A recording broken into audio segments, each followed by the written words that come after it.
धर्मानं अधर्मावर मिळवलेला विजय म्हणजे गुढीपाडवा. म्हणून आपल्याही जीवनामध्ये गुढी जर उभारायची असेल तर ती कोणती गुढी उभारायची? ऐका, भक्तीची, ज्ञानाची, वैराग्याची, यशाची, चैतन्याची, धर्माची गुढी उभारा.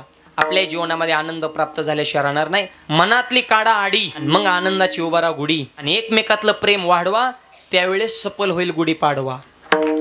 एकमेकातलं द्वेष गेलं पाहिजे तर खऱ्या अर्थानं सण. आपल्याला सण येतात पण सणांचं महत्वच माहित नसतं. सण येतात, सण निघून जातात, पण त्या सणांचं महत्वच आपण लक्षात घेत नाही ना. प्रत्येक सणामागं काहीतरी शास्त्र आहे, ते समजून घेण्यासाठी धर्ममंडप आहे. वेडवलं गलासाला लावायची, दारू पिऊन येडेवानी करायचं, हॅप्पी न्यू इयर, हाना वियरन. ते आपलं नवं वर्ष नाही, आपलं नवीन वर्ष गुढीपाडव्याला आहे. आणि गुढीपाडव्याला नवीन वर्ष आहे हे निसर्गाने सुद्धा मान्य केलंय. कारण गुढीपाडवा चैत्र महिन्यामध्ये येतो आणि चैत्र महिन्यामध्ये वसंत ऋतू येतो. वसंत ऋतूमध्ये वृक्षाला सुद्धा पालवी फुटते. म्हणजे नवीन जीवनाची सुरुवात करायची हे निसर्ग सुद्धा मान्य करतो. खरं नवीन वर्ष गुढीपाडव्याला हे निसर्गाने मान्य केलंय की माझ्या जीवनाची सुरुवात वृक्षाला अशी पालवी फुटते मायबाप.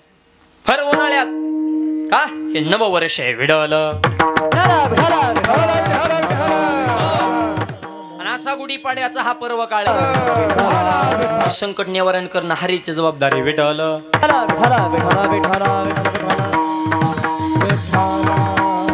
आता ऐका, संकट कोणावर आलं आणि हरीचा दावा कुणी केला आणि देव कसे आले. 5 पांडव जेवायला बसले. जेवताना ताट्याच्या कडेने पाणी फिरवलं म्हणजे पूर्वी फिरवत होती. आणि पूर्वी पाणी फिरवणारा जरा थोडं शहाणं समजत होते, आता मूर्ख समजते. हा, सध्या काय झाले, जेवढं तुम्ही धर्माला सोडून वागणार तेवढे तुम्ही स्टँडर्ड, आणि जेवढं तुम्ही धर्माला चिकटून राहणार तेवढे तुम्ही मूर्ख. लोकांचा उलटा चष्मा सध्या. माळे गंधे सकाळी सकाळी मारुतीचं दर्शन घ्या. लोक म्हणतात येड आहे ती, असंच बोंबलत फिरते, देव देव करीत, त्याला काय काम नाही का. चांगलं जगतोय ते लोकांच्या दृष्टीत मूर्ख. आणि तुम्ही बापाला हाना, लोक म्हणतात ते स्टँडर्ड आहे बरं का. अरे त्यांनी बाप चोपला, तो आईवर धावतोय, त्या गावात भांडणं करतोय, तरी तो स्टँडर्ड. हे लोकांचा उलटा चष्मा आहे. ताटाच्या कडेने पाणी का फिरवायचं त्याला शास्त्र आहे. जेवण करणे म्हणजे फक्त ही जागा भरायची नाही, तर जेवण करणे म्हणजे यज्ञ.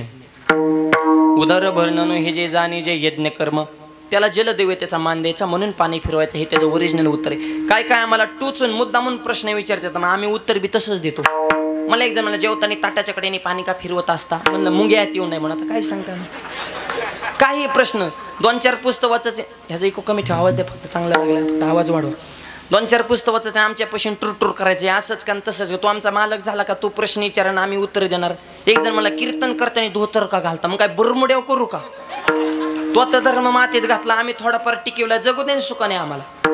पण तसल्यांची संख्या जास्त झाल्यामुळे सज्जनाला त्रास आहे. विठ्ठल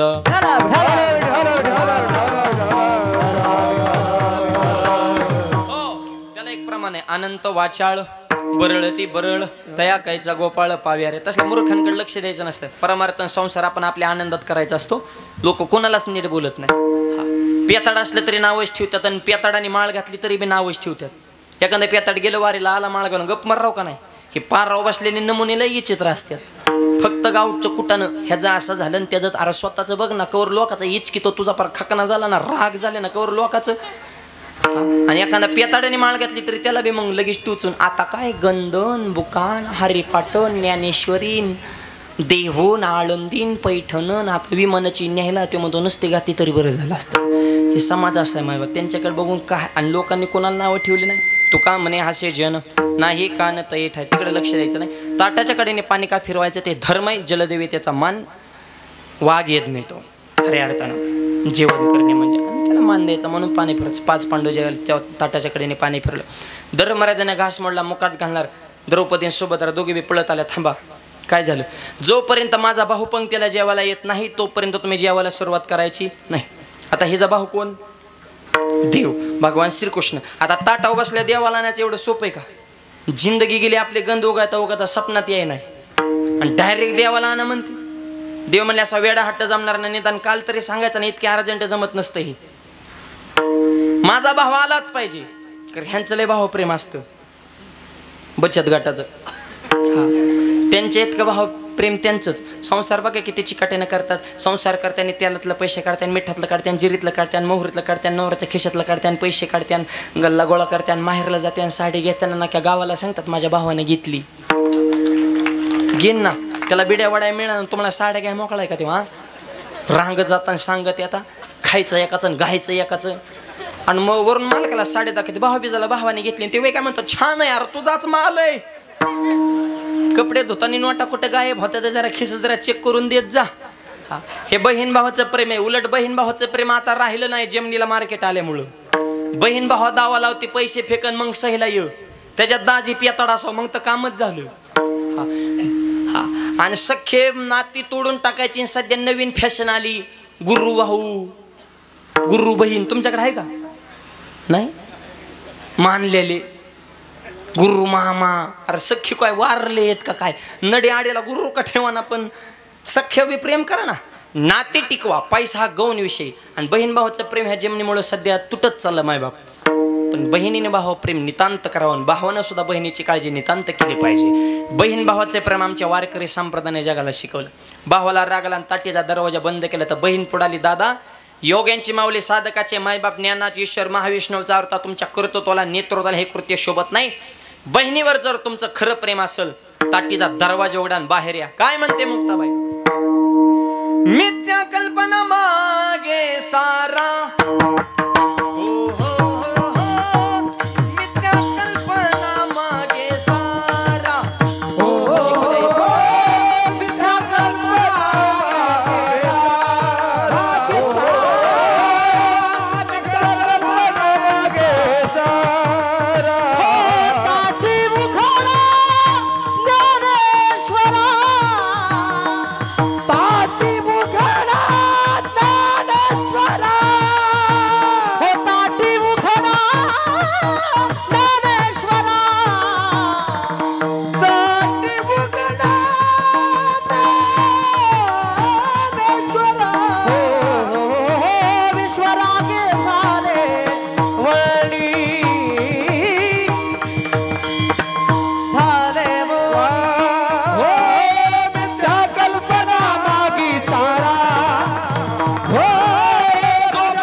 मागे सारा, ताटी उघडा ज्ञानेश्वरा.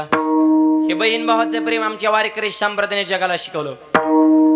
आणि प्रत्येक बहिणीने घरी गेल्या गेल्या भावाला सांगा, दादा फक्त राखी बांधणं हे रक्षाबंधनाने. प्रत्येक बहिणीने रक्षाबंधनची व्याख्या भावाला सांगा, दादा तूच हो जगाला आनंद देणारा नंदाचा नंदन.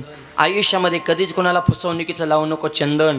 डोळ्याला कोणती मुलगी दिसली तरी तिला बहीण म्हणून कर वंदन. आणि हेच बहिणीसाठी भावाचं खरं रक्षाबंधन. हे खरं रक्षाबंधन आहे. डोळ्याला दिसणारी प्रत्येक स्त्री आपल्याला बहीण दिसावी, आई दिसावी, आईचा दर्जा तिला द्यावा. हे रक्षाबंधन आहे माझा. आणि म्हणून एक वाक्य सांगतो, बहिणीचं भाव प्रेम आहे. द्रौपदी म्हणली माझा भाव आला पाहिजे. धर्मराज म्हणले आपल्याला नाही जमत. काल सांगायचं नाही इतके अर्जंट कुठे जमत असतं का? पडता जड भारी हे संकट झालंय ना. त्यांच्या बाजूला अर्जुन महाराज बसले. ते विचारलं अर्जुनाला, तू आणतो का देवाला? आणि धर्मराज म्हणले तुझी गाडी बी चालवते वाटतोय तो. अर्जुनाची रती होय हा सारथी. बघ ना म्हणले तुमचं चांगलं सिटिंग आहे म्हणले. म्हणले बघतो फोन लावून. अर्जुनाने देवाला फोन केला. देवाचा मोबाईल कवरी क्षेत्राच्या बाहेर. मोबाईल होता का? देव रेंजमध्येच नाही म्हणले, नाही आणू शकत. नकुल सहदेवाला विचारलं तुम्ही आणता का? देव म्हणले हे तुमच्यासारख्यानेच माघार घेतली ना, आम्हाला काला फॉर्म भरायला होता. दाताडा पाडायचं का आम्हाला? गुलाल तर आमच्या स्वप्नात नाही. हाय 1.5-2 एकर ते बी ऐकायला लागतात. तुमच्या नादाला लागून वाटलं वगैरे म्हणजे तुमचं तुम्ही बघा म्हणजे जगू द्या सुखाने आम्हाला. त्यांच्या बाजूला एक वाघ बसला होता, भीम दादा. त्याला दादा म्हणावं लागत होतं. नुसतं भीम म्हणले तो हानीत होता. हा विचित्र माणूस होता. भीमाच्या कोणी नादाला लागत नव्हतं.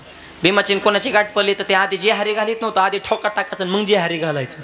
म्हणजे आधी दानकान मग गोड बोलायचा स्वभाव असतो बघा. काय नाही गेल्या गेल्या आधी कुचकं बोलणार मग चांगलं बोलणार. मग ते भीमाची क्वालिटी तशी होती बा. आधी झपकी होणार मग आधीच नीट बोलायचं ना, आणि परत मग गोंजारणार काय चालले. ती भीम त्या क्वालिटीतला होता. आणि ताकद बी तशी होती. काय कोणाला मोजायचं काम होतं. रगीलपणा होता. शरीर संपदा तशी होती. भीमात काय कमी पावर होती का? हत्तीच्या शेपटाला धरला. हत्ती जर वर फेकला तर हत्ती खालीच येत नव्हता. हत्ती जायचा कुठं? सध्या सॅटेलाइट सोडतात का? उपग्रह हत्ती फेकले तिथं जायचं. काय ताकद असेल भीमात. भीमात एवढी ताकद का होती तर आईच्या हातचा कलेशा भीमाचं पोट भरत नव्हतं. ह्या हाताच्या भीमाने ध्यानात ठेवा. आता आईच्या हातचं पटतंय का.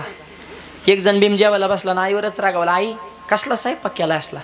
असली भाजी पातळ केली आणि चपात्या जाड केल्या आणि भात कच्चा ठेवला आणि वरणाला मीठ नाही भाजीला टेस्ट नाही तुझ्या हाताला चव नाही परत स्वयंपाक करायचा नाही माझ्याशी गाठ आहे. आई म्हणली बाबा मी नाही केली भाजी तुझ्याच बायकोनी केली. असं वय आणि मग मस्त आहे की पातळ आहे पण टेस्ट छान आहे. मूर्खा तुला बुटाने हाणला पाहिजे र. आई म्हणलं की तुझा उष्माघात होतो बायको म्हणलं की तुझं लॉकडाऊन होतं. एवढा फरक म्हणल्यावर कशा ताकते याच्या भीमाला विठ्ठल.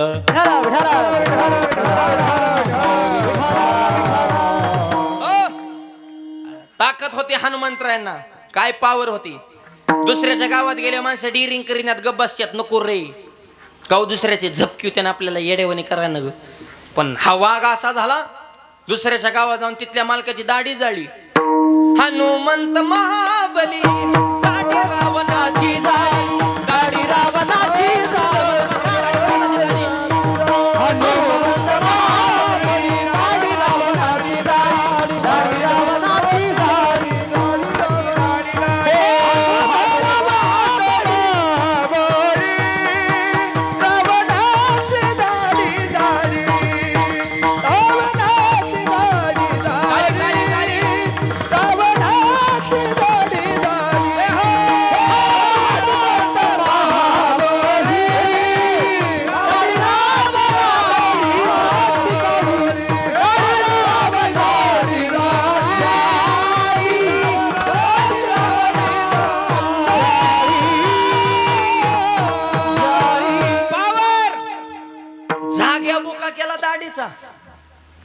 दाढी जळल्या मिशा राहिल्या असत्या का.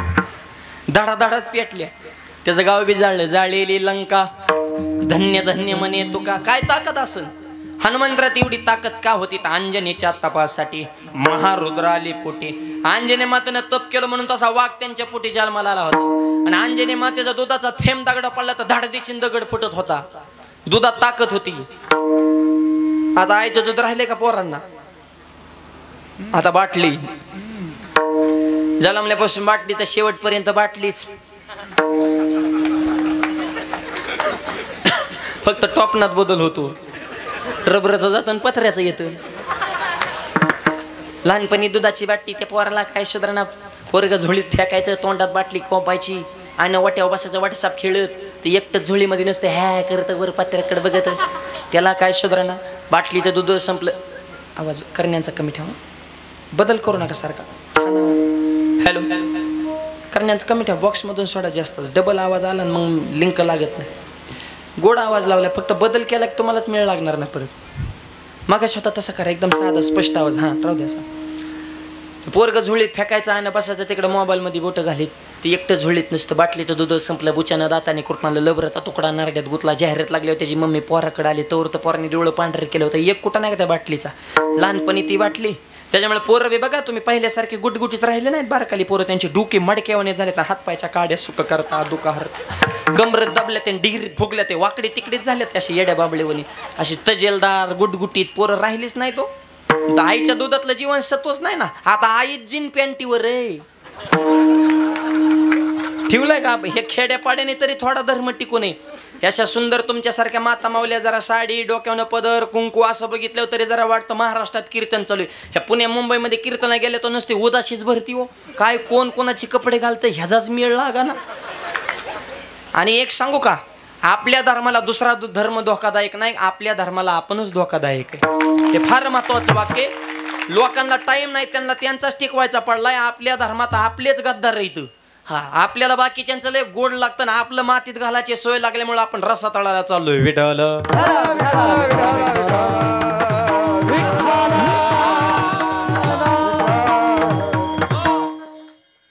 त्याच्यामुळे आपण आपल्या धर्मावर निष्ठा ठेवा. आपली वेशभूषा कशी असो हे सुद्धा कीर्तनात सांगण्याचा विषय काय. लोकच मायबाप इतक्या खालच्या पात्रतेला गेले की सगळं अवघड होऊन बसले. लहानपणी ती बाटली मोठं झाल्या मग मोठी बाटली. एकदा मोठ्या बाटलीच्या नादा लागल्या ते आम्हाला सुद्धा आवरत नाही. 100 गंधावाल्याचं एक पेताड हरिपाठ बंद पाडतंय. बंद करा हरिपाठ. गंधावाले काय लायकीचे तर आम्हाला माहिती. हा त्यांचं सगळं रेकॉर्ड आहे आमच्याकडं. हा त्यांच्या दम असेल तर त्यांनी पिऊन दाखवावं. मग त्याच्यासाठी बुका थापलाय का तू 5-7ची पिऊन आमचा अध्यक्ष झाला का? ही पिणारी ही चित्र असतात. 2 म्हातारे पाराव बसले मला होय र दारू प्यायला खोकला जातो का? दुसरा मला 100% जाणार. मला कसं काय? अरे येड्या दारूमुळे माझी बायको गेली, जमीन गेली, घरदार गेलं, गाडी गेली, तुझा खोकला का नाही जाणार? मला आता ते घालून वेगळे हे घालून वेगळे. पिऊ नका, चांगलं खा, चांगलं प्या, चांगल्याच्या संकेत राहा. तरुण मुलांना विनंती, व्यसन करू नका. व्यसन फॅशन वाईट टोकटं दिसन तिथं खाली बसन. ह्याच्यात काय भेटन? गुटखा खाल्ला तोंड फुटन, दारू प्यायला लेवर फुटन, चांगल्या कामाला बंधन तुटन. मित्रमंडळ चांगले ठेवा. नाही तर सुरुवातीला पास्यान ताडी तुमची ओळख त्यांना आडी, दारूचल्यातून गुडी कवलागन महाडी, इकली गाडी, बायकोची जीर्णदारी साडी, लावणा त्या दारूला काडी, धरण्यानोवा तुकोबाची जोडीन, मंकळन परमार्थाची गोडी. व्यसनाची हरिदोन आयुष्याची बरबादी करण्यापेक्षा वार करत बसून हरिपाठ वाचा. विठ्ठल